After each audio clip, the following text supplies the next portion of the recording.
Peut-on vivre sans manger? Impossible, répondra la science. Pourtant, des femmes et des hommes bousculent cette certitude en se nourrissant exclusivement de lumière. Rencontre avec l'un d'entre eux.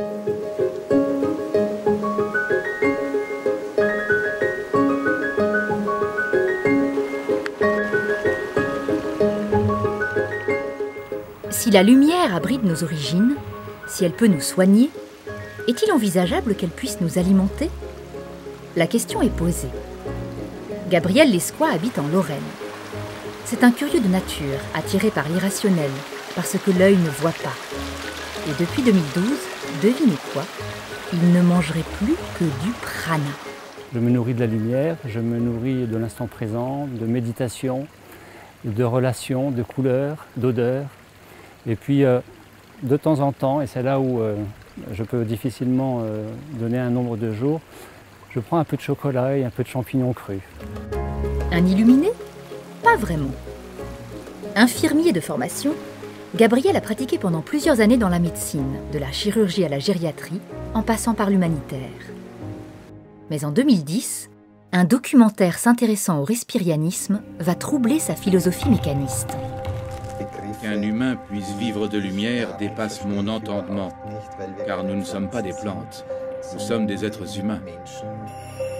J'ai découvert fin 2011 le documentaire Lumière, alors que j'ai rejeté en bloc, parce qu'infirmier de formation, et d'un point de vue très cartésien, on ne peut pas vivre sans manger solide.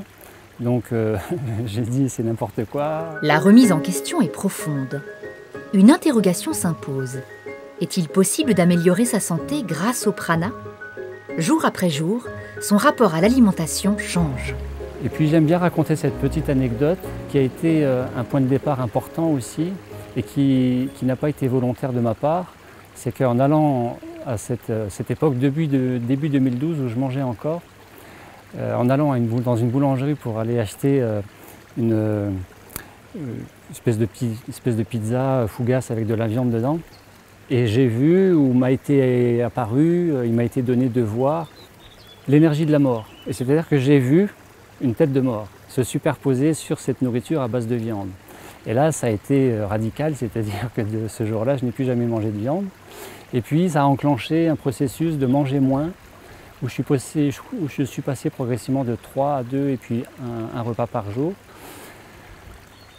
Quasi naturellement d'enlever à peu près tout, sauf les fruits et légumes. Et puis l'été 2012, de m'initier à la nourriture pranique et puis progressivement d'arriver à aujourd'hui à ne manger plus qu'occasionnellement chocolat et champignons.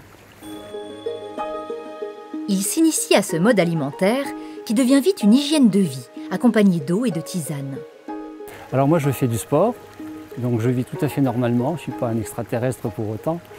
Je fais du sport avec un petit niveau départemental de compétition, en l'occurrence du tennis de table. Je fais de la danse, je fais plein de choses, je conduis, je travaille tout à fait normalement.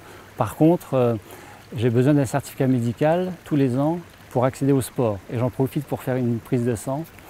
Et vous voyez mon sourire, je m'en amuse parce que à la dernière prise de sang, mon médecin qui regarde les résultats et puis avec son petit ventre bedonnant, qui dit « Bon, c'est vrai, t'as raison, mais enfin de là à pu bouffer. » Voilà, donc tout est normal. Je n'ai aucun déséquilibre et tout est parfait.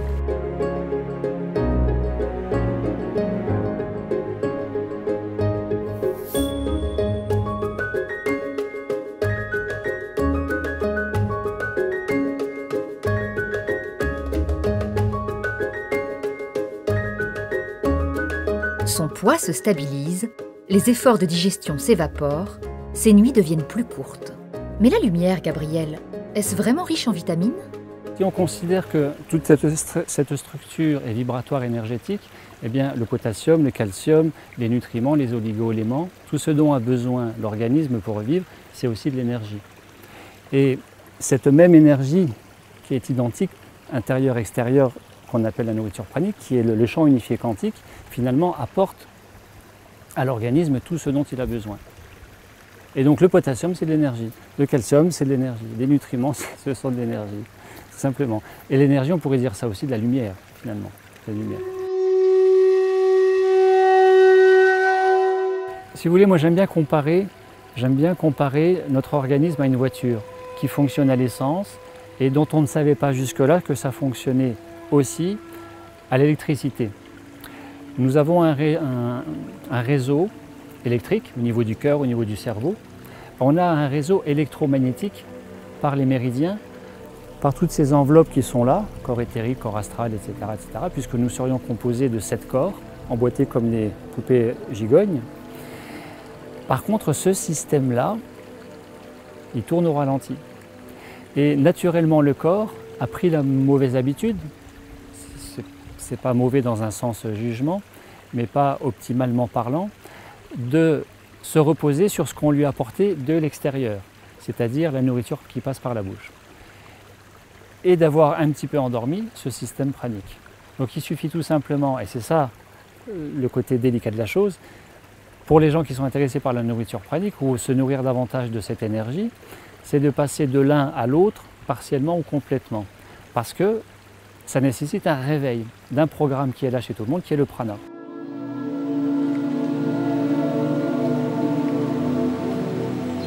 Bon alors, sérieusement, comment comprendre le sens anatomique ou énergétique de cette nourriture de lumière? Même si son médecin traitant qui a confirmé sa bonne santé n'a pas souhaité s'exprimer, essayons de comprendre. Il y a des relais, il y a des antennes au niveau de l'organisme qui prennent cette énergie, en l'occurrence la glande pinéale, qu'on confond facilement avec le troisième œil, et qui est véritablement chargée de capter la particule pranique qui a été dénommée par Fritz Albert Popp comme étant le biophoton. Donc l'organisme capte les biophotons, quoi qu'on dise, quoi qu'on fasse, c'est déjà une réalité qui est là. Mais ça tourne un peu au ralenti. Et le but du jeu pour une meilleure santé, peut-être un meilleur équilibre, et peut-être pour plus d'épanouissement de soi au quotidien, c'est de mettre plus d'énergie au regard d'un concept très simple de la médecine chinoise qui dit que la santé, c'est plein d'énergie et qui circule librement, intensément, et de façon coordonnée, ordonnée, équilibrée, harmonieuse. Il y a une loi en électricité qui dit que dans les fils, moins il y a de résistance, plus l'énergie peut circuler. Et c'est ça aussi la réalité pranique, c'est que quand je ne laisse pas le mouvement de la vie se faire en moi, quand je ne suis pas en cohérence avec moi entre ce que je vis dans le corps et ce que je conçois dans la tête que la vie devrait être ou ne devrait pas être, eh bien je vais freiner la circulation énergétique. Des hypothèses. Uniquement des hypothèses qui laissent à penser que les mitochondries pourraient propager la lumière et donc cette énergie au sein du corps. Un schéma de pensée qui va pourtant profondément à l'encontre de la biologie actuelle. Seule l'image des plantes et de la photosynthèse inspire la communauté scientifique dans la compréhension du phénomène. Alors c'est vrai aussi qu'une façon de se nourrir plus directement et intensément de cette énergie de vie, énergie universelle de vie, le prana, puisqu'il est question de s'aligner avec soi, physique, mental, émotionnel, c'est aussi avec l'axe du temps, le présent. On sait que quand on est, non pas dans le présent, mais dans le passé ou dans le futur, impulsé par le cerveau gauche, avec la mécanique du stress éventuellement, eh bien on ne va pas produire d'énergie, on va avoir tendance à en dépenser et ça devient vite fatigant. D'être trop dans le passé, ça risque de faire de la dépression, ou dans le futur, et ça risque de faire un burn-out, mécanique du stress. Mais ça pompe beaucoup d'énergie. Par contre, on sait, avec les études de neurosciences, que les états méditatifs, et méditation c'est pas compliqué, ça n'a rien de très élaboré, c'est simplement je suis ici et maintenant, je suis là, j'écoute le ruisseau, je sais que j'ai un rayon de soleil qui arrive, je sais que vous êtes devant moi. Eh bien, l'état méditatif calé sur l'instant présent ne dépense pas d'énergie, mais en plus produit de l'énergie. Avec ces relais qui sont antennes pinéales, qui sont toutes les mitochondries, les centrales énergétiques au niveau de chaque cellule, qui sont les portes d'entrée, la respiration de la peau cutanée, la respiration pulmonaire. Les yeux prennent de l'énergie du soleil, les pieds, le sommet. Et donc, pour que ça marche au mieux, pour optimiser cette façon de se nourrir, eh bien, en prendre conscience, être beaucoup plus aligné sur le présent et cohérent avec soi-même dans ce qu'on appelle l'alignement physique, mental, émotionnel. Gabriel n'en est pas arrivé là par hasard. Aussi spécialiste en gestion du stress, sophrorelaxologue et coach en développement personnel, pour lui, cette nouvelle vie est avant tout spirituelle. Spirituellement parlant, quand vous êtes moins dans le mental à gauche et quand vous êtes un peu plus dans la conscience à droite, parce que vous êtes aligné verticalement, symboliquement, verticalement, physique, mental, émotionnel, horizontalement, cerveau gauche, cerveau droit, parce que le gauche s'oppose au droit, le mental il est cartésien, pragmatique, mais il est très sceptique et il a tendance à refuser le droit. Mais la nourriture pranique n'envisage pas d'être plus dans le droit pour s'opposer au gauche. C'est plutôt une harmonisation, une synchronisation hémisphérale qui permet de canaliser la réalité, l'environnement, sous un autre angle et plus en perception directe qu'en vue directe cartésienne en disant ça c'est un arbre, oui, ça c'est le cerveau gauche qui va dire ça c'est un arbre. Le cerveau droit, la connexion directe avec cet arbre va dire qu'il y a une conscience, qu'il y a une vie dans cet arbre, par exemple. Mais j'aime bien rappeler aussi qu'on a tendance à rechercher beaucoup le côté spirituel et le côté fantastique ou le côté le frisson, la sensation. Alors pourquoi pas? Mais pour moi le spirituel, si l'on veut matérialiser le spirituel, il faut d'abord spiritualiser la matière. Et le spirituel, c'est ici et maintenant. Plus je suis ici et maintenant, plus je suis cohérent, plus je suis aligné, plus j'accueille et plus je vais percevoir. Et donc, je me souviens d'être revenu de la poste, après avoir mis quelques enveloppes à la poste, et de revenir avec le parapluie, parce qu'il pleuvait, une fin d'après-midi, la nuit tombante, et arrivé quasi devant chez moi, je suis interpellé. Quelque chose me dit « tourne la tête ». Donc je tourne la tête vers la gauche. Et puis directement, je m'oriente vers le lampadaire, et où je voyais avec la lumière les gouttes de pluie tomber. Et en perception directe, j'ai envie de dire télépathiquement, donc pas avec les oreilles physiques ou la bouche physique, eh bien la pluie m'a parlé et j'étais moi-même devenu la pluie. J'étais la pluie, je ressentais la pluie en moi. Et ce qui est fantastique, c'est que je n'avais absolument pas froid. Je ne ressentais pas le mouillé, bien sûr j'avais le parapluie, je ne ressentais pas le mouillé, l'humidité, le froid, et j'étais devenu la pluie. C'est fantastique quand la conscience se déploie.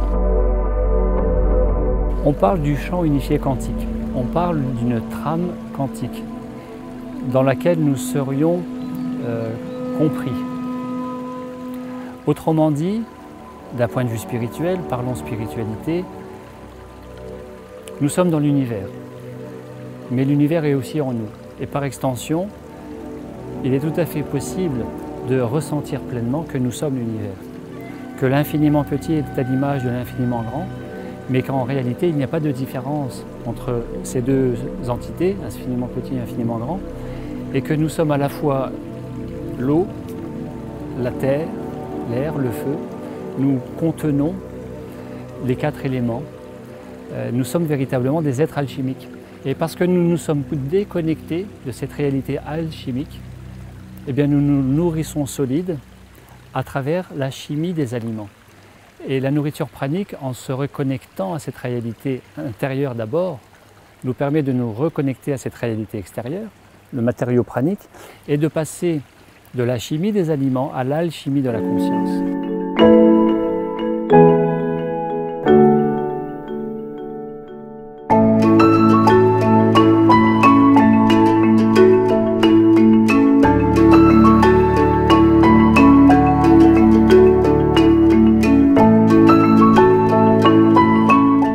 En plus, je parle un petit peu, j'aime bien parler un petit peu cartésien, pragmatique, parce que avant de se nourrir du cerveau droit, qui est la conscience et qui est la nourriture pranique, pour les gens intéressés, il faut d'abord nourrir le cerveau gauche. Et le cerveau gauche, c'est expliquer un minimum les choses. Un minimum pour dire oui, c'est effectivement cohérent, pertinent, ça tient la route, et donc peut-être crédible. Mais il n'est pas question de convaincre qui que ce soit. Hein, c'est vraiment témoigner d'une réalité, informer comment ça peut fonctionner un minimum. Et puis quand on sait que derrière, il y a peut-être plus de santé et de bonheur au quotidien, je pense que bien des personnes sont intéressées. par le sujet. Selon l'Organisation des Nations Unies pour l'alimentation et l'agriculture, il se consomme plus de 9075 kg de viande chaque seconde dans le monde. De son côté, le Programme alimentaire mondial estime qu'une personne sur 9 souffre de la faim. Des paradoxes qui nous montrent à quel point il est devenu vital d'au moins rééduquer notre rapport à l'alimentation. Pourrait-on en déduire quelques conseils pratiques ? On sait de plus en plus qu'aller davantage vers le cru, les fruits et légumes, c'est beaucoup mieux. Et puis faire une pause alimentaire, une journée 24 heures révolues, jour et nuit, par semaine, de manière à amener la voiture au garage et à décrasser les filtres. Non seulement ça fait du bien, non seulement ça prévient la maladie à terme, mais en plus ça relance les processus d'auto-guérison. À titre d'exemple, maintenant pour les cancérologies, en cancérologie pour les chimios, de plus en plus de cancérologues conseillent à la veille de chimio à leurs patients de faire une pause alimentaire de 48-72 heures. Pourquoi? Parce que ça diminue énormément les effets secondaires dus à la chimio, les nausées, les vomissements et autre chose. Et en plus, ça rend la chimio plus efficace parce que la pause alimentaire relance, active les processus d'auto-guérison du corps par lui-même. Vous savez, la nourriture pranique, elle nourrit les 4 corps. Dans les approches de médecine traditionnelle, 4 corps, corps physique, mental, émotionnel, spirituel. Eh bien, comment se nourrir un peu plus du prana sans forcément prétendre être complètement pranique? Nourrir ces 4 corps. Nourrir le corps physique, c'est manger moins, en général. On mange de trop, 3 repas c'est de trop. L'expérience montre de plusieurs personnes que j'ai croisées, que j'ai accompagnées, qu'un repas par jour est suffisant. En réalité, un repas classique, avec plus de fruits et légumes, donc de nourrissants, avec moins de toxines et de polluants industriels, un repas par jour est suffisant. Donc sur le plan physique, manger moins, manger mieux, être plus dans l'aspect cru, si c'est possible du fait de la digestion de certaines personnes, et favoriser la règle des 3 V. Manger végétaux, fruits et légumes, varier, se faire plaisir, ça c'est pour l'aspect émotionnel affectif, et végétaux, variés et vivants, c'est-à-dire crus. Un petit apéro pranique? N'est-ce pas un peu compliqué quand même, socialement? Dans un milieu de fumeurs où vous avez quelqu'un qui ne fume plus, au début il paraît comme étranger, comme bizarre, et puis finalement il est intégré malgré sa différence. C'est comme la personne qui mangeait de la viande et qui, dans sa famille de mangeurs de viande, ne mange plus de viande. Au début il a tendance à un petit peu être peut-être mis de côté, peut-être un peu pointé du doigt, et puis finalement, la meilleure façon pour que ce soit intégré dans l'entourage, c'est de ne pas chercher à convaincre. C'est de ne pas chercher à dire qu'il faut faire pareil. Et plutôt, le plus souvent, rassurer. Parce que c'est vrai que ça réveille, dans l'effet miroir, ça réveille des peurs. Alors lui, il est pranique, lui, il ne mange plus. Alors inconsciemment, ça veut dire « Ah oui, mais si moi je ne me mettais plus à manger, comment je tiendrais? Comment je ferais avec mes angoisses? Comment je ferais pour tenir debout alors que je n'ai pas tout réglé avec moi-même ?» Ça ne veut pas dire que moi j'ai tout réglé non plus. Mais c'est vrai que c'est le côté compensatoire de la nourriture en moins qui réveille des peurs.